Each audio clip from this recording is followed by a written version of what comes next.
مصرف این روغن تاثیر زیادی روی جوانسازی پوست داره. رفع چین و چروک سطحی پوست رو انجام میده. همچنین باعث روشن شدن پوست میشه. حتی حدود 8% SPF داره و خود به تنهایی یک ضد آفتاب ملایمه. این روغن کمک به فولیکول‌سازی مو میکنه و برای افرادی با موهای نازک بسیار مناسبه. در این ویدیو به طور کامل طرز استفاده این روغن معجزه‌گر رو برای پوستای چرب و هم برای پوستای خشک توضیح دادم. در آخر ویدیو یکی از پرکاربردترین مصارف این روغن معجزه‌گر گفته شده. پس حتما تا آخر ویدیو همراه من باشید. این روغن به اسم روغن نارگیل هست که در طب سنتی جایگاه به خصوصی داره و مصرف این روغن به همه افراد توصیه میشه. روغن نارگیل رطوبت رو در پوست نگه میداره. خودش به تنهایی رطوبت نداره و فقط کمک میکنه که رطوبت در پوست باقی بمونه و از خشکی و چین و چروک پوست جلوگیری میکنه. همچنین این روغن به کلاژن سازی پوست کمک میکنه و به دلیل قوی کردن خون رسانی به پوست موجب شادابی و سرحالی پوست میشه. ویتامین ای فوق‌العاده قوی در این روغن وجود داره و همانطور که میدونید این ویتامین برای جوانی و شادابی پوست خیلی مورد استفاده قرار میگیره. برای جوانسازی پوست دست، ابتدا پوست دست رو از هر گونه آلودگی پاک کنید. البته نه با صابون، چون صابون باعث پر شدن منافذ پوست خواهد شد و اجازه نمیده که روغن نارگیل به داخل پوست نفوذ کنه.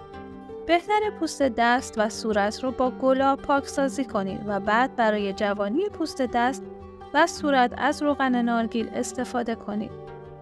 اگه پوست چربی دارید، نباید مدت طولانی این روغن روی پوست بمونه. بهتره به صورت ماسک استفاده بشه. ابتدا پوست صورت رو با گلاب پاکسازی کنید. بعد از آن از ماسک روغن نارگیل، پودر جو 2 سر و کمی لیمو ترش تازه استفاده کنید و بعد از 20 دقیقه پوست رو با آب ولرم شستشو بدید. روغن نارگیل سرشار از آنتی اکسیدان و اسیدهای چربه و برای پوست صورت مفیده و باعث کاهش جوش و آکنه روی پوست چرب خواهد شد. از ترکیب روغن نارگیل و گلاب میتونید برای پاکسازی پوست از آلودگی‌ها و همچنین پاک کردن لوازم آرایش استفاده کنید و بعد از استفاده صورتتون رو با آب ولرم بشویید. برای رفع تیرگی زیر چشم و رفع گودی و سیاهی زیر چشم، استفاده از روغن نارگیل در شب قبل از خواب به مدت 10 شب میتونه خیلی کمک کننده باشه. در تحقیقات ثابت شده روغن نارگیل یک ضد باکتری و ضد میکروب قویه و اثر خوشبو کنندگی داره و برای بهبود بوی بد بدن مثل کف پا، زیر بغل و یا حتی نواحی تناسلی بسیار مفیده. اگه ترک پا دارید و اذیتتون میکنه، برای درمان حتما از روغن نارگیل استفاده کنید.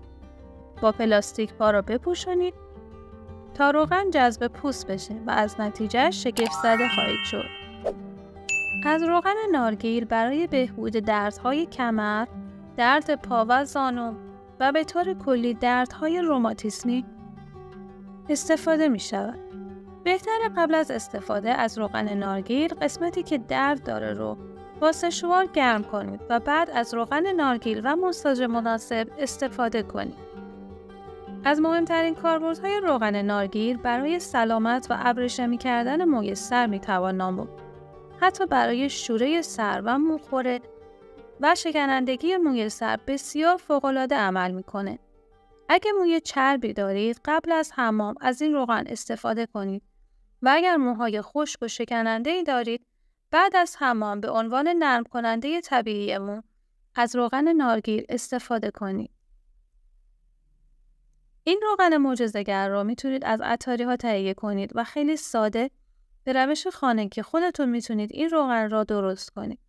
برای این منظور کمی پودر نارگیل و یا نارگیل تازه رو با مقداری آب گرم در میکسر بریزید و خوب میکس کنید.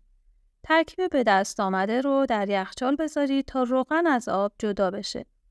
بعد با استفاده از قاشق روغن رو از آب جدا کنید و در ظرفی بریزید.